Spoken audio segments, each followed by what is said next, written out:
প্রকাশিত হলো school sub inspector পদে নিয়োগের বিজ্ঞপ্তি।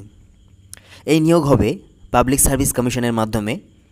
এবারে মোট শূন্য পদ 338টি, জেনারেল 176, এসসি 74টি, এসটি 34টি, ওবিসি এ 34টি, ওবিসি বি 24টি এবং পিএইচ ক্যাটাগরিতে সিট আছে 10টি। যোগ্যতামান, এবার যে যোগ্যতামানের কথা বলা হয়েছে বিএ আর এমএতে সেকেন্ড ডিভিশন প্লাস বিএড থাকতে হবে। গতবারের পরীক্ষাগুলোর মতো এবার কিন্তু কোনো পার্সেন্টেজের কথা বলা হয়নি। বয়স 36 বছরের মধ্যে বয়স হতে হবে। মনে রাখতে হবে যে এসসিদের জন্য 5 বছর, এসটিদের জন্য 5 বছর, ওবিসিদের জন্য 3 বছর, পিএইচদের জন্য 9 বছরের ছাড় আছে। আবেদন শুরু হতে চলেছে 17 জুলাই থেকে 6 আগস্ট পর্যন্ত। 160 টাকা চার্জ দিতে হবে, এছাড়া ব্যাংক চার্জ সেক্ষেত্রে পেমেন্টের জন্য যেটা দরকার হয়। পরীক্ষা পদ্ধতি সম্বন্ধে আরও বিশদে আলোচনা করব। তার আগে দেখে নিই যে বিজ্ঞপ্তিতে কি বলা হয়েছে। বিজ্ঞপ্তিতে বলা হয়েছে applications in the prescribed format given at the Commission's website at www.pscwbapplication.in are invited from Indian citizens such other national as the declared eligibility by Government of India for recruitment to the under mentioned post. Post is temporary but likely to be permanent. অর্থাৎ temporary post বলা হয়েছে, কিন্তু এটা নিয়ম অনুযায়ী permanent হয়ে যাবে।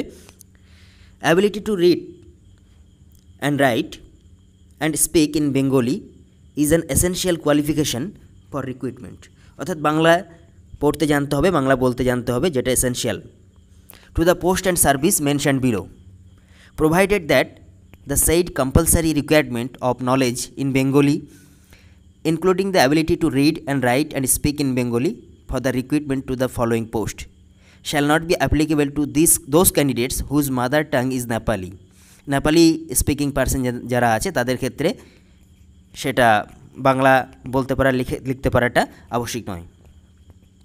তো পোস্টের নাম হচ্ছে sub inspector of schools in the West Bengal, subordinate educational service under school education department, government of West Bengal. Number of vacancies 338, অর্থাৎ 338টি ভ্যাকান্সি। আনরিজার্ভড 100, অর্থাৎ আনরিজার্ভদের জন্য, জেনারেলদের জন্য 176, 74 রিজার্ভড ফর এসসি, 74টি সিট এসসিদের জন্য রিজার্ভ, 24 এসটি,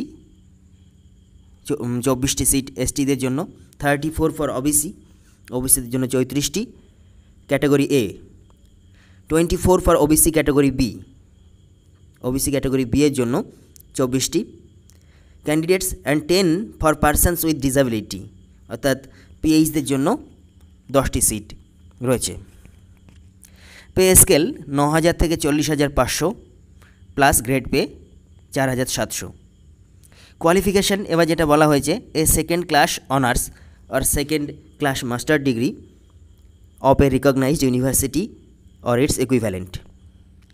2 নম্বর পয়েন্টে যেটা বলা হয়েছে, bachelor degree in teaching or education from a recognized university or its equivalent, অর্থাৎ এবার কিন্তু বিএড ডিগ্রি এখানে মাস্ট বলা হয়েছে। 3 নম্বর পয়েন্টে বলা হয়েছে good knowledge in Bengali or Nepali spoken and written, অর্থাৎ বাংলাতে লিখতে পড়তে জানতে হবে। 4 নম্বর পয়েন্টে বলা হয়েছে ability to undertake extensive tour or official duty, যেটা অফিসিয়াল ডিউটি বা কাজ, যেটা এটা অফিসিয়াল ডিউটি, সেক্ষেত্রে সেই ধরনের দায়িত্ব নেওয়ার ক্ষমতার থাকতে হবে। ডিজায়ারেবল, অর্থাৎ অধিক গুরুত্ব কাদেরকে বেশি গুরুত্ব দেওয়া হবে, সেটা হচ্ছে টিচিং এক্সপিরিয়েন্স ইন স্কুলস, অর্থাৎ শিক্ষকরা যারা অ্যাপ্লাই করবেন, যাদের টিচিং এক্সপিরিয়েন্স আছে, সেক্ষেত্রে তারা কিন্তু অগ্রাধিকার পাবেন। Ability to recognise extra curricular activities, এছাড়া যাদের বিভিন্ন এক্সট্রা ক্যারিকুলার অ্যাক্টিভিটিস যাদের সেই রকম কোয়ালিফিকেশান আছে তারাও কিন্তু বাড়তি সুবিধা পাবেন। Age not more than 36 years, অর্থাৎ 1/1/2018-তে 36 বছরের মধ্যে বয়স হতে হবে। ফিস যেটা বলা হয়েছে 160 টাকা, 160 rupees 160 only. In addition to that, candidates will be charged as follows: for online payment through debit card, credit card, convenience charge যেটা নেওয়া হয় 1% examination fee subject.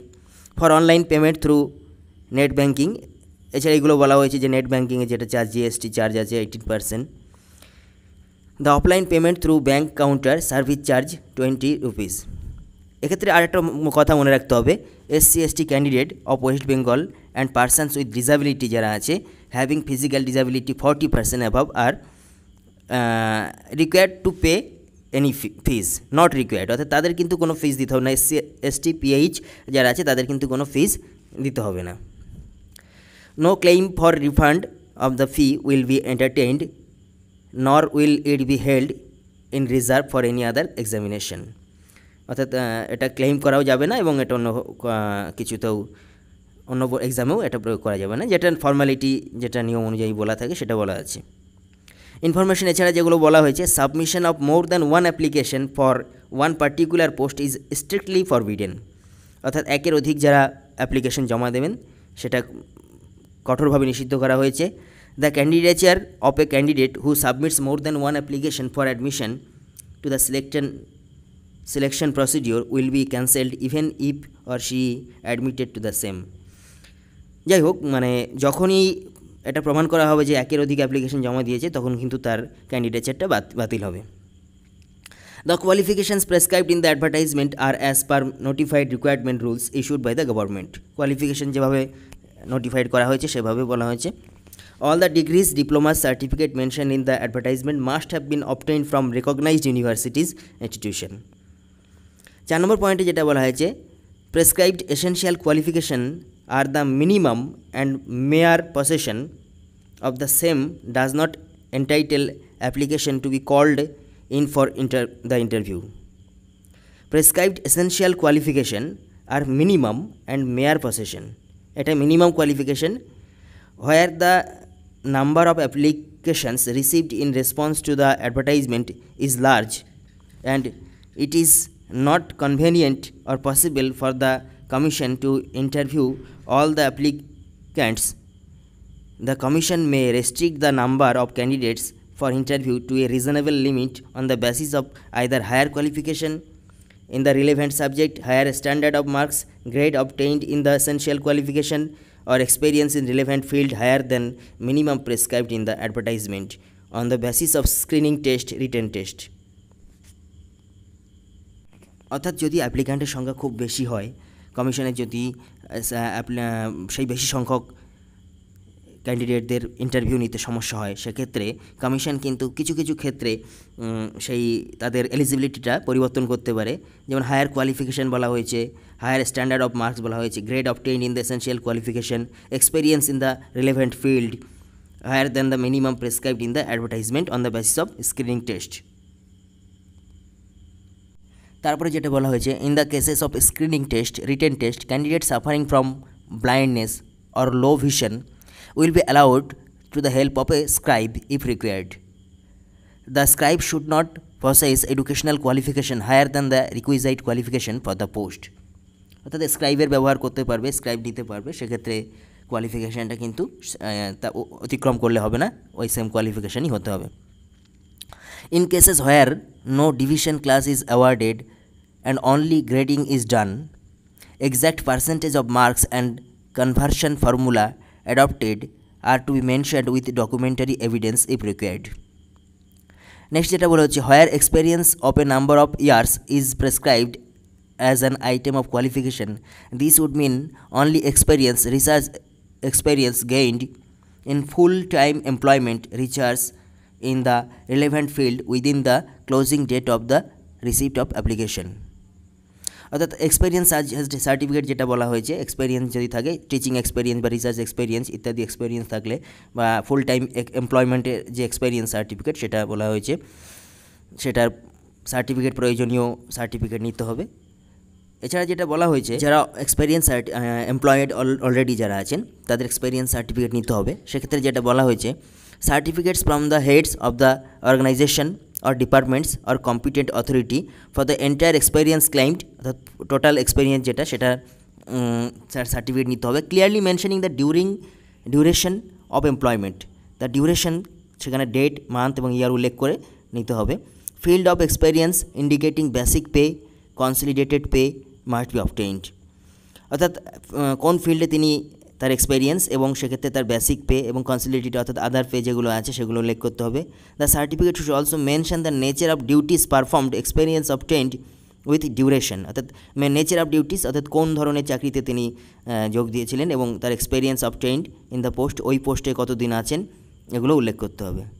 Besides pay the posts carry allowances admissible, অর্থাৎ এখানে যে basic পের কথা বলা হয়েছে সেই বেসিক পে ছাড়াও আদার অ্যালাওয়েন্স যেগুলো আছে সেগুলোও কিন্তু তিনি পাবেন।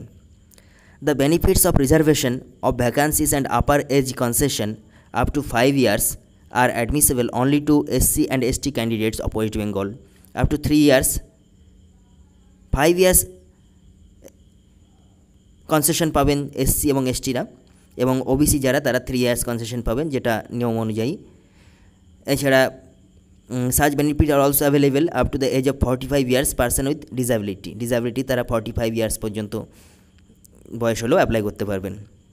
A candidate claiming to be SC, ST, OBC or persons with disabilities 40% above must have a certificate in support of claim and competent authority of West Bengal as prescribed below, অর্থাৎ OBC বা SC বা PH যে সার্টিফিকেটই বা যে কনসেশনই দাবি করা হোক না কেন তার কিন্তু উপযুক্ত সার্টিফিকেট চাই সেটা বলা হয়েছে, এবং তার কিছু বলা হয়েছে যে কোথা থেকে কোন ধরনের বোর্ড থেকে সার্টিফিকেটগুলো দিতে হবে, সেগুলো হয়েছে যে block development office, magistrate.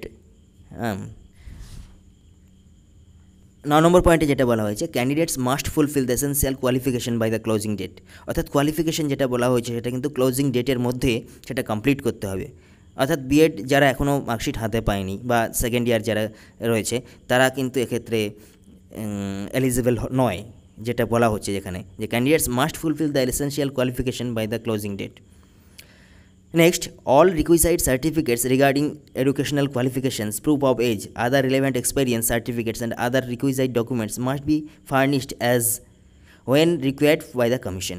Commission যখনই চাইবে প্রয়োজনীয় ডকুমেন্টসগুলো সাবমিট করতে হবে। If at any stage, even after issue of letter of recommendation for appointment, a candidate is found ineligible in terms of advertisement, candidature will be cancelled without further reference to him. অর্থাৎ কোনো রকম যদি কোনো রকম ডকুমেন্টের কোনো proof অসঙ্গতি দেখা যায় সেক্ষেত্রে কিন্তু যে কোনো স্তরেই তার ক্যান্ডিডেচারটা ক্যান্সেল হতে পারে। এছাড়া আর কিছু নিয়ম এখানে ফর্মাল যেগুলো বলা হয়েছে, all information regarding recruitment to the post will be available time to time in the commission's website, কমিশনের ওয়েবসাইটের নির্দিষ্ট সময়ে এগুলো দেওয়া হবে। Applications can be submitted through online only in the commissioner's website. Filling up online application will be commencing from 17th July 2018, অর্থাৎ জুলাই মাসের 17 তারিখ থেকে অ্যাপ্লিকেশন শুরু হবে, এবং ক্লোজিং ডেট বলা হয়েছে 6th আগস্ট 2018, এবং লাস্ট ডেট অফ পেমেন্ট বলা হয়েছে 6th August 2018। Offline payment to the fees can be made up to 7th August 2018 at any branch of UBI. Offline যারা পেমেন্ট করতে চাও তাদের 7ই আগস্টের মধ্যে ইউবিআইয়ের যে কোনো ব্রাঞ্চে গিয়ে করতে হবে। However the challan for making the payment in bank should be generated by 6th August. চালানটা কিন্তু 6ই আগস্টের মধ্যে তৈরি করতে হবে এবং 7ই আগস্ট পর্যন্ত লাস্ট ইউবিআইয়ের যে কোনো ব্রাঞ্চে গিয়ে জমা দিতে হবে, এবং ডেট অফ এক্সামিনেশন সেটা নির্দিষ্ট সময়ে জানিয়ে দেওয়া হবে কমিশনারের ওয়েবসাইটে। এছাড়া এখনও যেটা বলা হয়েছে mobile phone, Bluetooth or any other communication device are not allowed inside the premises examination হল। এটা যেটা তাহলে জিস্ট যেটা দাঁড়ালো যে এটা সাব ইন্সপেক্টর অফ স্কুল নিয়োগের বিজ্ঞপ্তি। নিয়োগ হবে পাবলিক সার্ভিস কমিশনের মাধ্যমে। শূন্য পদ 338টি, general 176, SC 74, ST 34, OBC 34, OBC B 24 and PH 10। 36 বছরের মধ্যে বয়স হতে হবে। SC STদের 5 বছর ছাড় রয়েছে 17 জুলাই থেকে 6 আগস্ট পর্যন্ত, এবং 160 টাকা চার্জ দিতে হবে।